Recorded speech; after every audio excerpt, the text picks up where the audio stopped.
Thank you very much, Mr. Mayor. I mean, given the urgency of this, I wondered whether you agreed with the policy that the College of Policing announced in 2016, which will come into practice as of next year, i.e. when this is going on, that all new officers should have degrees. It's not degrees, it's all equivalent. So what it is, they can come in without a degree. So, what the College of Policing are saying is there should be a route in, so people during their training can do degree equivalent training in the police service. And what the Met Police are doing is getting ready for that to make sure that we don't deter people applying to be a police officer who may be deterred by the degree equivalent training. Well, they do specifically say degrees, Mr. Mayor, and they also have been talking to about 12 universities. So this will be a university degree. The point, I think, the crucial point, is that given the reason for this increase, which is obviously people are not safe on the streets,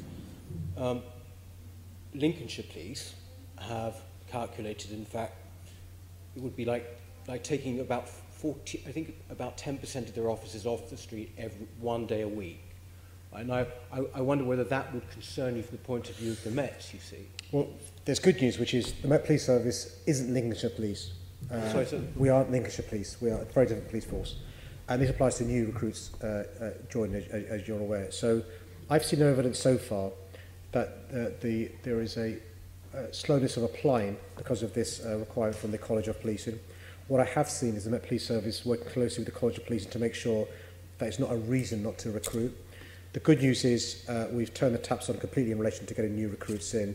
If there are concerns that the Met Police Service have in relation to this having an impact on recruitment, they'll raise them with the College of Policing and the Home Sec. But the good news is that we are making good progress in relation to, we're now recruiting more than we have for some time, and we've reduced from 9 months to 8 months. But if there are concerns, I can assure you the Commission will raise them with. It's more than concerns, actually, Mr. Mayor, because Lincolnshire Police have launched or are launching a judicial review of that decision.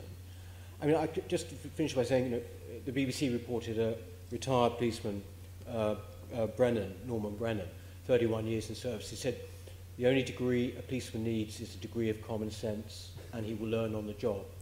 Would you not say that that is actually the correct way and probably the most effective way now, given the situation we're in?